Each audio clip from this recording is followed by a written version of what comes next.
Hello दोस्तों, कैसे हैं आप सब। एक बार फिर से स्वागत है आपका मेरे यूट्यूब चैनल इंटीग्रल्स में। आज हम करेंगे ओल्ड एनसीईआरटी के एक्सरसाइज 9.2 के क्वेश्चन 16, क्वेश्चन 17 और क्वेश्चन 18। तो बिना किसी देरी के चलिए शुरू करते हैं। तो देखिए इसमें क्या लिखा है, between 1 and 31 M numbers have been inserted in such a way. यानी कि पहली लाइन क्या है, 1 and 31 M number have been inserted. तो यार इंसर्ट कर दो। ये हमने लिखा 1, ये लिखा हमने 31 और हमने एम नंबर्स इंसर्ट कर दी। स्टेप बाय स्टेप चलेंगे। ये हो गया ए एम माइनस 1, ये हो गया ए एम। ठीक है, ये हमने देखिए एम नंबर्स इंसर्ट कर दिए। इतना समझ में आ रहा है क्या? अच्छा क्वेश्चन है, आगे पढ़ेंगे। That the resulting sequence is an AP. कह रहे हैं कि मतलब अब ये जो सीक्वेंस बन गया ना, देखिए अब ये जो सीक्वेंस बन गया ना, ये क्या है हमारा, ये है हमारा एक एपी। तो हम लिख देंगे इन ए पी। ठीक है, और क्या बोल रहे हैं, देखिए बोल रहा है ratio of seventh and M minus one numbers is 5:9। कह रहा है सेवेंथ एम नंबर तुमने जो इंसर्ट किए उसमें सेवेंथ नंबर और एम माइनस वंथ नंबर का रेशियो 5:9 है। यानी कि और क्या दिया हुआ है इसने मुझे दिया है कि ए सेवेंथ और ए एम माइनस वन, ये क्या है, समझ में आ गया। अब क्या करना है हमको, हमको निकालना है वैल्यू ऑफ एम। ठीक है, बहुत ईजी है। देखिए कैसे करेंगे। सबसे पहले ये सीक्वेंस देखिए, ये पूरा सीक्वेंस एपी में है। इसमें टोटल टर्म्स कितने हैं, एम प्लस टू। देखिए ये टर्म तो आपके सारे एम टर्म्स, और ये वाला एम प्लस टू टर्म्स। ठीक है, ए क्या है, फर्स्ट टर्म क्या है जेपी का 1, लास्ट टर्म क्या है 31। लास्ट टर्म का फॉर्मूला क्या होता है, A plus N minus one into D. N क्या है यहाँ पे, टोटल टर्म्स। ये पढ़ा था कि नहीं पढ़ा था, पढ़ा था ना। ठीक है, तो इस फॉर्मूले में हम रख देंगे 31 इक्वल टू 1 प्लस एन की वैल्यू क्या है, देखिए टोटल टर्म्स ये रहे, plus 2 minus one into T. 31 minus one, इस वन को यहाँ ले आया मैं, एम प्लस टू प्लस का है, वन माइनस का है, M plus one into D. ये हो गया 30 M plus one into D. ये डी आ गया 30/m प्लस वन। ठीक है, तो हमको हमारा कॉमन डिफरेंस m की टर्म्स में मिल गया। ठीक है, अब हम क्या करेंगे, अब हम इस वाली इक्वेशन का यूज़ करेंगे। अब हम इस वाली इक्वेशन का यूज़ करेंगे। इक्वेशन ये मान लेते हैं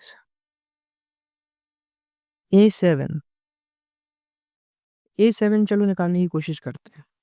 देखिए यहाँ पे A7 यहाँ कहीं होगा, इसको ऐसे समझने की कोशिश करेंगे, ध्यान से देखिएगा। इस AP में वन क्या है T1, A1 क्या है T2, A2 क्या है T3, A3 क्या है T4। मतलब फर्स्ट टर्म क्या है 1, सेकंड टर्म A1 क्या है सेकंड टर्म, A2 क्या है थर्ड टर्म, A3 क्या है फोर्थ टर्म। ओके, तो ऐसे जो A7 होगा, क्या वो एट्थ टर्म होगा AP का? थोड़ा समझने की कोशिश करिए। यहाँ पे 1 और 31 के बीच में हमने m टर्म्स इंसर्ट किए, टोटल टर्म्स हो गए हमारे m प्लस टू। अब यहाँ पे देखिएगा इस AP का फर्स्ट टर्म हमने ईच टर्म के ऊपर वो कौन सा टर्म है वो लिख दिया मैंने। फर्स्ट टर्म था T1, सेकंड टर्म था T2, थर्ड टर्म था T3, फोर्थ टर्म था T4। अब मैंने एक चीज़ देखी, अगर मैं A1 के ऊपर T2 आ रहा है, मतलब A1 मेरा सेकंड टर्म था, A2 मेरा थर्ड टर्म था, A3 मेरा फोर्थ टर्म था। यानी कि जो मैंने नंबर्स इंसर्ट किए हैं उससे उसका टर्म नंबर एक नंबर ऊपर है। ठीक है, जैसे जो अगर मैं A4 की बात करूं तो वो मेरी AP का कौन सा टर्म है, वो T5 है। A4 मेरी एपी का 5th टर्म है, तो A7 मेरी एपी का 8th टर्म होगा। क्लैरिटी है? तो A7 मेरी एपी का कौन सा टर्म है? 8th टर्म है। ठीक है, और एपी के 8th टर्म का फॉर्मूला क्या होता है? A plus 8-1 into T. ये फॉर्मूला तो पढ़ा है ना, किसी भी एपी के nth टर्म का फॉर्मूला 1 इंटू डी। तो यहाँ n 8 है, 8-1 इंटू टी। ए क्या था? 1, 8-1 7। डी क्या है भाई तुम्हारा? 30/m+1, 30/m+1। ओके, चलो इसको सॉल्व करते हैं। m+1 पूरा यहाँ चला जाएगा, m+1 प्लस 7 × 7 = 21, 210/m+1। इसको सॉल्व करोगे तो आएगा m+211/m+1। भैया ये तो बहुत खतरनाक सा लग रहा है। अरे कोई बात नहीं, आसान हो जाएगा। अब देखो, ये क्वेश्चन m-1 और लिखा हुआ है, देखा है क्या? देखिए, am-1 इसकी वैल्यू क्या होगी? सेम, ये हमारी एपी का कौन सा टर्म होगा? सबसे पहले ये देखेंगे, तो ये हमारी एपी का होगा m-1+1, यानी कि m-1 उसमें एक टर्म ऐड कर देंगे तो हमारी एपी का टर्म नंबर निकल आएगा, यानी कि ये हमारी एपी का mth टर्म होगा। और mth टर्म का फॉर्मूला क्या होता है? a plus m-1 into D, that is 1 plus m-1 into D, यानी कि 30/m+1, m+1 प्लस 30m-30/m+1। तो am-1 क्या आ जाएगा? 31m-29/m+1। ठीक है, ये हमारी इक्वेशन बी हो गई, ये हमारी इक्वेशन सी हो गई। Putting equation B and C in equation A. ठीक है, तो हमारी इक्वेशन ए में हम ये दोनों वैल्यू पुट कर रहे हैं। इक्वेशन ए क्या थी? देखो ध्यान से, यही थी A7/AM-1 = 5/9। ठीक है, हम इसमें पुट करेंगे। A7 की वैल्यू रखो m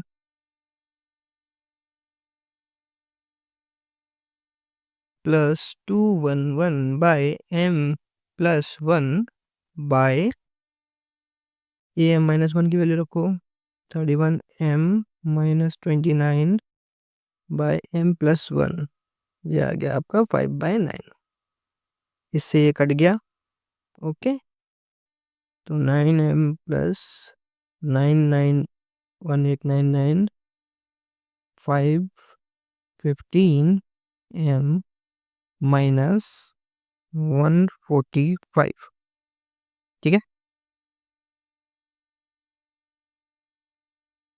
अब ये यहाँ पे ले आइए, 1899 प्लस 145, 155m-9m, इन दोनों को जोड़ेंगे क्या मिलेगा? ये मिलेगा हमको 2044 = 146m। m बराबर 2044 डिवाइड बाय 146, इसको थोड़ा सिंप्लीफाई करेंगे, 2 से कट करेंगे, 1022/73, 1022/73, इसको और कट करेंगे, ये आएगा आपका 14। m बराबर 14 आंसर। ठीक है, अब इसमें समझने वाली बात क्या है, थोड़ा सा ही देखना है। हमको जो जो चीज़ें दी गई हैं, बस उन्हीं चीज़ों को हमको बेसिक फॉर्मूलाज में रख के सॉल्व करना है। इसमें एक भी ऐसी चीज़ नहीं थी जो आपको नहीं पता था। ठीक है, अब इंसर्ट में आप फॉर्मूले भी याद कर सकते हैं, किताब में फॉर्मूले भी दिए जाते हैं, बट मैं कहूँगा आप हमेशा इस तरीके से बेसिक से जाएं। तो this question is very important, right?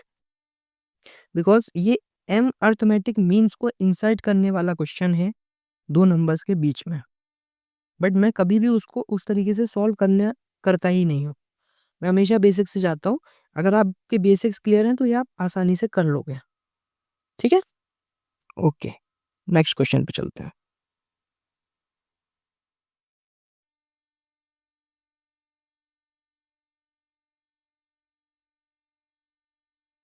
ये क्वेश्चन क्या बोल रहा है देखिए ज़रा ध्यान से। अ मैन स्टार्ट्स,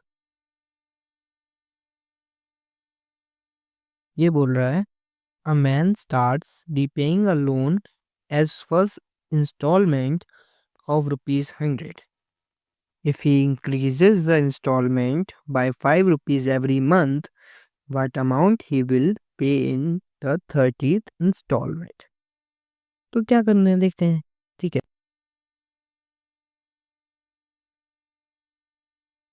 देखिए पहले मंथ की इंस्टॉलमेंट क्या है 100 रुपये, दूसरे मंथ की 105।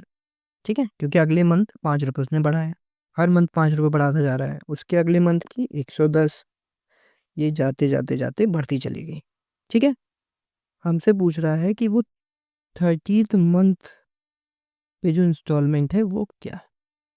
ठीक है, अब सोचो ज़रा, बहुत इजी है।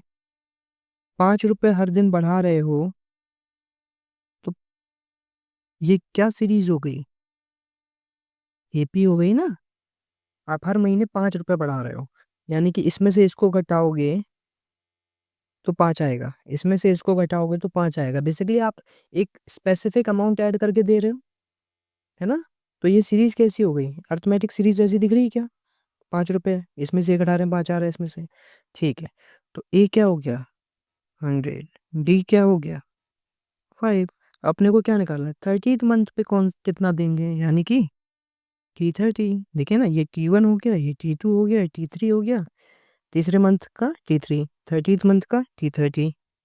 A plus 30 - 1 into D. ए कितना है 100, 30 - 1 29, डी है 5, 100 प्लस 5 4 10 14 245 रुपीस। यार ये बहुत ज़्यादा इजी है, बहुत बेसिक है, इसमें और ज़्यादा एक्सप्लेनेशन अच्छा नहीं है। ठीक है, नेक्स्ट क्वेश्चन देखते हैं क्या बोल रहा है। ये अच्छा क्वेश्चन है इसमें, क्योंकि थोड़ा सा एक्स्ट्रा भी कुछ आपको सीखने को मिलेगा, इसलिए अच्छा क्वेश्चन है। कह रहा है the difference between any two consecutive interior angle of a polygon is 5 degree. ठीक है, और स्मॉलेस्ट एंगल दे दिया है 120 डिग्री। नंबर ऑफ साइड्स पूछी हैं, कैसे करेंगे। Let polygon have N sides. मान लेते हैं कि पॉलीगन के पास एन साइड्स।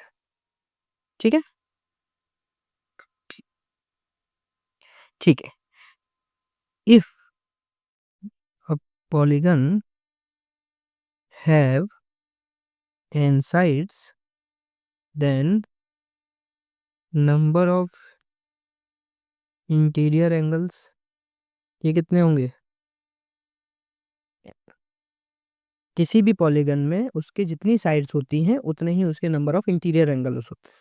कैसे, थोड़ा सा समझो। जैसे मान लो ये है एक ट्रायंगल, 3 साइड्स हैं तो 3 इंटीरियर एंगल है। ये आपका मान लो एक रेक्टेंगल, 4 साइड्स हैं तो 4 इंटीरियर एंगल। किसी भी पॉलीगन में जितने इंटीरियर एंगल्स होते हैं उतनी ही साइड्स होती हैं। ठीक है, ओके। एंगल्स एन ये हमें समझा। एक चीज और है, sum of N sided, sum of interior angles of N sided polygon, ये क्या होता है n - 2 इंटू 180 डिग्री। ये फॉर्मूला ही आपको याद रखना पड़ेगा। Interior angle of N sided polygon, अगर किसी पॉलीगन के एन साइडेड हैं तो उसके इंटीरियर एंगल्स का सम n - 2 इंटू 180 होता है। ये आपको याद रखना होगा। ये दो बातें आपको याद होंगी, क्वेश्चन बन जाएगा। कैसे बनेगा तो देखिए, यहाँ पे पहला एंगल उसने क्या दिया है 120, अगला एंगल क्या दिया है, बोल रहा है टू कंसेक्यूटिव इंटीरियर एंगल्स का बीच में डिफरेंस 5 डिग्री है। ये बोला ना, यानी कि उसने कुछ ऐसा बोला है कि मान लीजिए मेरे पास एक रेक्टेंगल है, एक इंटीरियर एंगल 120 है, तो अगला क्या है 125, उसका अगला क्या है 130, उसका अगला क्या है 135। तो इस तरीके से तो अगला एंगल क्या होगा 125, उसका अगला 130, उसका अगला 135। ये कब तक चलेगा भाई? ये चलेगा तुम्हारे nth इंटीरियर एंगल तक, क्योंकि टोटल हमारे पास n इंटीरियर एंगल है, तब तक चलेगा। ठीक है, तो इन ये क्या है, देखो ध्यान से, ये इन एपी है। कैसे पता किया? सेकंड टर्म में फर्स्ट टर्म घटाया 5 आया, थर्ड टर्म में सेकंड टर्म घटाया 5 आया, यानी कि ये एक एपी है और कॉमन डिफरेंस कितना है डी है। ये तो एपी का चेक होता है, सेकंड से फर्स्ट घटाया जो आ रहा है और थर्ड से सेकंड घटाया सेम आ रहा है, तो ये एक एपी हो जाती है। ठीक है, कंसेक्यूटिव टर्म्स का डिफरेंस सेम आ रहा है तो आपकी सीरीज एपी है। कंसेक्यूटिव टर्म्स का सॉरी कंसेक्यूटिव टर्म्स का डिफरेंस अगर सही सेम आ रहा है तो आपकी एपी है। कंसेक्यूटिव टर्म्स का डिफरेंस सही आ रहा है, तो ए क्या है हमारा 120, डी क्या है हमारा 5। ठीक है, सम ऑफ एपी, इन सबका सम क्या है बताओ?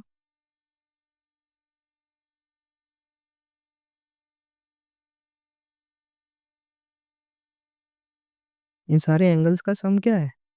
एपी के सम का फॉर्मूला पढ़ा है ना, एन टर्म्स की एपी के सम का 2a plus n minus 1 into D. रख दो values, n minus 2 2 into A यानी 120 plus n minus 1 into 5, n by 2 240 plus 5n minus 5, n by 2 235 plus 5n। Sum of interior angles ये हो गया। अच्छा, सम ऑफ इंटीरियर एंगल्स का formula क्या था? n माइनस 2 इंटू 180, तो इस साइड पे हम ये रख देंगे। अब इसको हम सॉल्व करेंगे। 180n minus 360 equals to n by 2 235 plus 5n। ठीक है,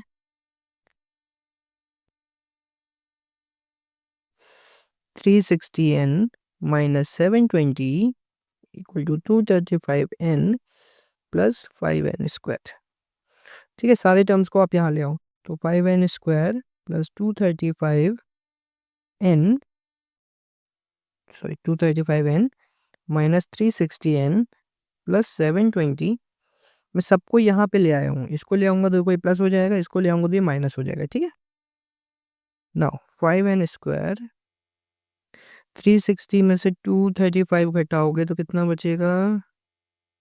5 5 3 2 1 125। ठीक है, माइनस वाला बड़ा है प्लस वाला छोटा है, तो माइनस 125n प्लस 720 सेम है। 5 से डिवाइड कर दो पूरी इक्वेशन को, 25n प्लस 144। ठीक है, इसको सॉल्व कैसे करेंगे? 144 के हम फैक्टर्स करेंगे, 272 236 218 2993 331 93331, यानी 2 into 2 into 2 into 2 into 3 into 3। अब देखिए, हमको लाना है 144 के फैक्टर्स हो गए, अब हमको जोड़ के 25 लाना है। इसके ऐसे दो पेयर्स बनाने हैं कि जोड़ के 25 आए। तो देखो 2 into 2 into 2 into 2 16, 3 into 3 9, 16 plus 9 25। समझ में आ गया ना? तो 16n minus 9n plus 144 equals to 0। n common ले लेंगे इसमें से, यहाँ 9 कॉमन ले लेंगे। ठीक है, तो n माइनस 16 अब इसमें से और इसमें से कॉमन ले लेंगे, n माइनस 9, n की वैल्यू आ गई आपकी 16 और दोनों ही आंसर आपके सही है। यानी कि पॉलीगन हमारा इस तरीके का जो कंडीशंस दिए हैं उसके अप्रॉक्स में पॉलीगन हमारे दो बन सकते हैं, जिसमें या 9 हो या 16 साइड्स हो, दोनों ही आंसर सही है। ठीक है, तो बहुत इजी क्वेश्चन है, अगर आपको ये दो चीज़ें पता है ना तो क्वेश्चन बन जाएगा। इसीलिए मैं बोल रहा हूँ ये अच्छा क्वेश्चन है, इसको एक बार और ध्यान से देखिएगा। और आज के लिए इतना ही, फिर मिलेंगे। Bye bye, thank you. अगर आपने हमारा ये वीडियो यहाँ तक देखा है तो आप लोगों का बहुत बहुत शुक्रिया। अगर आपको हमारे इस वीडियो से वैल्यू मिलती है तो please do subscribe and keep learning. Piece.